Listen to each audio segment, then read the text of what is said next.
Ini alasan gue kenapa gue milih hobi baca buku. Awalnya gue berpikir, membaca segala sesuatu yang bukan buku pelajaran kayak novel, itu buang-buang waktu.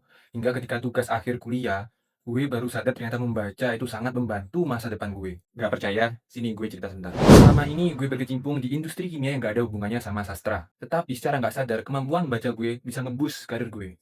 Pernah gue diajak meeting sama senior-senior manajer untuk membahas inovasi. Gue menjelaskan dikit tentang pengetahuan-pengetahuan yang gue dapat ketika membaca buku. Lalu, ketika gue kasih sumbernya, jurnal tipis-tipis lah. Kemampuan kami dalam proses suatu informasi itu berbeda. Secara bahasa, sudah banyak orang yang bisa bahasa Inggris. Namun nggak semuanya bisa mengolah kata-kata tersebut untuk menjadi informasi yang baru. Dengan membaca, gue mendapat dua manfaat besar. Yang pertama adalah skill reading comprehension gue meningkat. Gue sekarang lebih berhati-hati dalam pemilihan kata, seperti dan, atau, kita, kami, bahkan untuk memilih diksi yang tepat, gue sekarang lebih berhati-hati. Lalu yang kedua adalah endurance kita.